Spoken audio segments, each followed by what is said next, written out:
Hello everyone, this is my first tutorial class about art.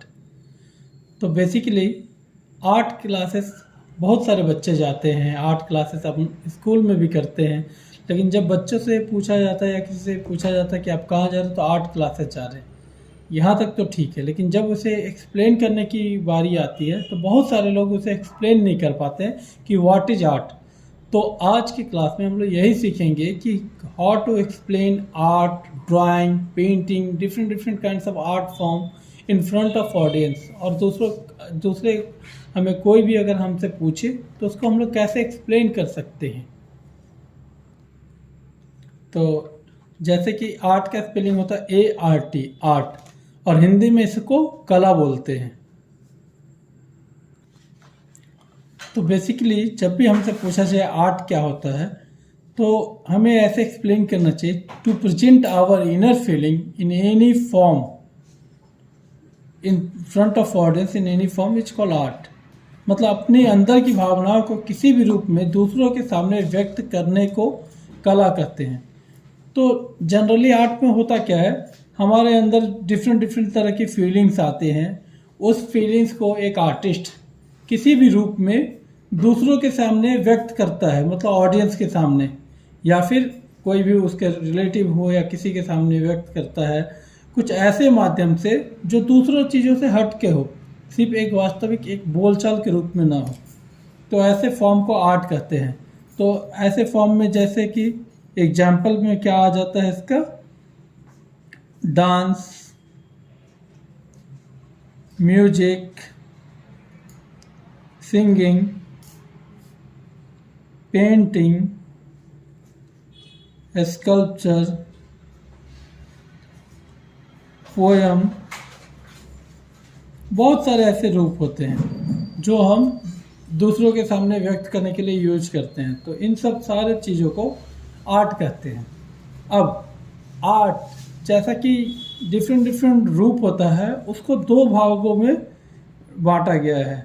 Means art have two kinds of form. Okay, first is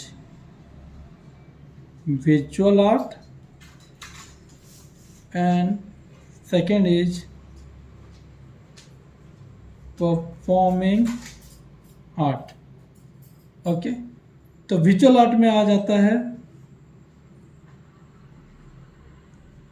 painting, sculpture,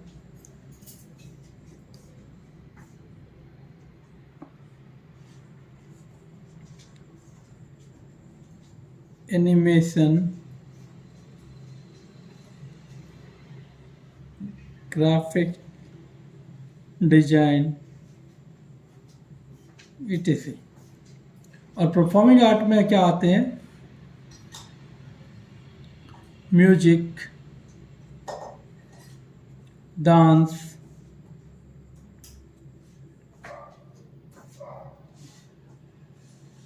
drama, या कोई भी ऐसा performance जो through stage किया जाए। Okay, तो visual as per name, जैसा कि विजुअल आर्ट यहाँ पे लिखा हुआ है, तो विजुअल आर्ट होता है कि कोई भी ऐसा फॉर्म जो दर्शक देख के उसको एंजॉय करे। लाइक पेंटिंग, स्कल्पचर, एनिमेशन, ये सब क्या होता है, लोग उसको देखते हैं, तो वो सारे विजुअल आर्ट के फॉर्म होते हैं। और कोई भी ऐसा परफॉर्मेंस जो थ्रू स्टेज किया जाए दूसरों के सामने, उन्हें हम लोग परफॉर्मिंग आर्ट बोलते हैं, जो दूसरे के सामने परफॉर्म करते हैं। ठीक है, उसमें म्यूजिक, डांस, ड्रामा, ये सब सारे चीज़ें आती हैं। तो इतना याद रखिएगा, अगर हम लोग कहीं पे सपोज हम लोग रामोजी फिल्म सिटी वगैरह जाते हैं घूमने के लिए, या कहीं भी किसी भी फिल्म जहाँ पे शूटिंग हो रही है वहाँ जा रहे हैं और डायरेक्ट जाके हम लोग शूटिंग देख रहे हैं, तो उस टाइम में वो शूटिंग हमारे लिए परफॉर्मिंग आर्ट रहता है। बट वो शूटिंग जब हम वीडियोग्राफी के थ्रू किसी फिल्म या किसी थिएटर में देख रहे हैं, वो सारा चीज़ हमारा विजुअल आर्ट में आता है। तो इन सब चीज़ों में कंफ्यूजन मत रखिएगा। जो भी चीज़ हम लोग डायरेक्टली नहीं देख के किसी वीडियोग्राफी के थ्रू, एनिमेशन के थ्रू या पेंटिंग या स्कल्पचर वगैरह देख रहे हैं, वो सारा visual art.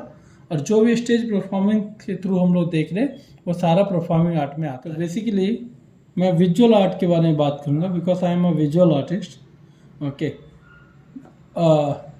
That art form that people enjoy through visualization only is called visual art, like sketch, drawing, painting, sculpture, video, etc. मतलब वो आर्ट फॉर्म जो हम लोग ओनली विजुअलाइज करके हम लोग जिसको एंजॉय करते हैं, वो सारे आर्ट फॉर्म विजुअल आर्ट के अंदर में जाता है. So the art form that people enjoy through visualisation only is called visual art. जैसे अभी हम लोग कोई भी स्केच करते हैं या ड्राइंग करते हैं, पेंटिंग करते हैं, वो किसी एग्जीबिशन में देखते हैं या फिर कोई वीडियो अगर चल रहा है वो हमें अट्रैक्ट कर रही है, तो एक आर्ट फॉर्म है जो लोगों को अट्रैक्ट कर सकता है. अगर कोई भी कुछ भी बनाते वो लोगों को अट्रैक्ट तब तक नहीं करता जब तक उसमें कुछ आर्ट का सेंस ना रहे. तो वैसे सारे फॉर्म जिसको लोग खाली देख के सामने से वो स्टेज परफॉर्मेंस या कुछ के थ्रू नहीं देख के डायरेक्ट किसी वीडियोग्राफी के थ्रू भी देखते, वो भी विजुअल आर्ट में ही आता है. अब हम बात करेंगे स्केच के बारे में. स्केच क्या होता है? To draw anything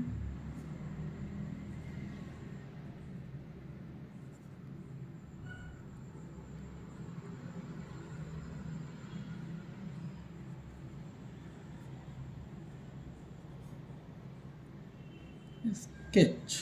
to draw anything रफली इज कॉल्ड स्केच. हमेशा ये याद रखिएगा, स्केच मीन्स ही रफ ड्राइंग होता है. अगर आप किसी डिक्शनरी में भी मीनिंग देखेंगे स्केच का तो वहाँ पे दिया रहेगा रफ ड्राइंग. मतलब अगर हम कुछ भी जैसे हमें एक एप्पल ही ड्राइंग करना है और वो एप्पल हम इस टाइप से ऐसे ड्राइंग कर रहे हैं. ये मैं एक एप्पल का ड्राइंग बना रहा हूँ. ये तो जैसे हमने ये एप्पल बनाया तो यहाँ पे इस एप्पल में हम ये डिफाइन नहीं कर सकते कि इसमें परफेक्ट लाइन कौन सा है. तो ये रफ हम इसको एक गेटअप दे दिए हैं. लोग बोल तो सकते हैं कि हाँ ये एक एप्पल है, बट इसमें एक परफेक्ट लाइन नहीं है. तो ऐसे ड्राइंग को हम लोग स्केच बोलते हैं. तो वैसे ही अगर हम ड्राइंग बोले तो ड्राइंग मीन्स ही होता है to draw anything with perfect line.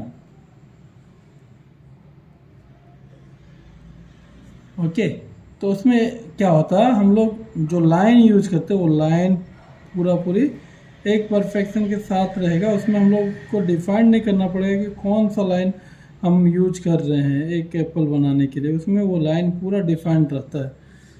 तो ऐसे जो भी रहे जिसमें एक परफेक्शन के साथ लाइन पता चले वो सारे ड्राइंग कहलाते हैं. और जिसमें रफनेस रहे, बहुत सारे रफ लाइंस हैं वगैरह, वो सारे स्केच में जाते हैं.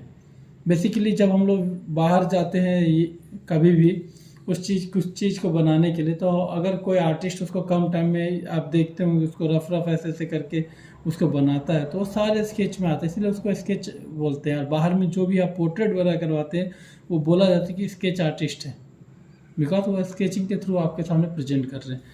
ड्राइंग मीन्स क्या होता है, वो हर लाइन एक लाइन उसका परफेक्ट आएगा.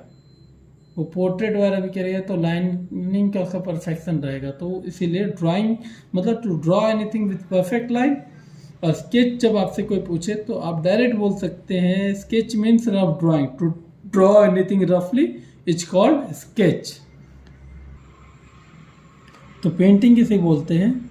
पेंटिंग जैसे ये कि ड्राइंग है, ठीक है, ये क्या हो गया, ड्राइंग.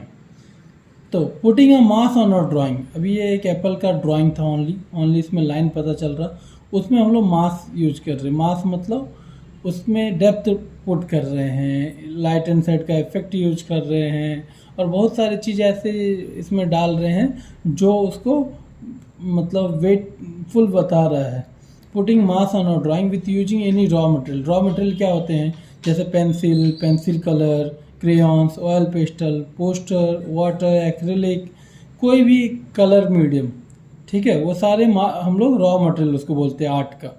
तो putting mass on a drawing with using any raw material, okay, and the effect on light and shade is called painting.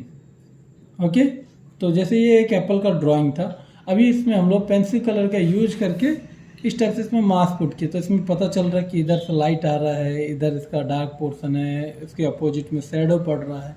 तो इस टाइप के जो भी हम लोग देखते हैं जिसमें हम लोग डेप्थ पुट करते हैं रॉ मटेरियल का यूज करके, वो सारे पेंटिंग में जाता है। तो इन सब चीज़ों का हमेशा ध्यान रखिएगा कि आर्ट क्या है, आर्ट को हम लोग कैसे एक्सप्लेन करेंगे। आर्ट के अंडर में ये सारी चीज़ें आती हैं जिसके बारे में हम लोग ऑलरेडी डिस्कस किए थे अर्लियर इस वीडियो में। तो ये सब सारे चीज़ों को डिफरेंट वे से कैसे एक्सप्लेन करना ये भी मैंने बताया। इन सब चीज़ों को ध्यान रखिए और अगले वीडियो में मैं आपको बताऊंगा स्टेप बाय स्टेप हमें आर्ट कैसे स्टार्ट करना चाहिए, आगे जाके क्या उसमें और हम लोग को नीड होता है कि हम लोग का जो आर्ट है अच्छे से इम्प्रूव करें, कैसे कलरिंग करते हैं, सब सारे चीज़ों के बारे में बात करेंगे।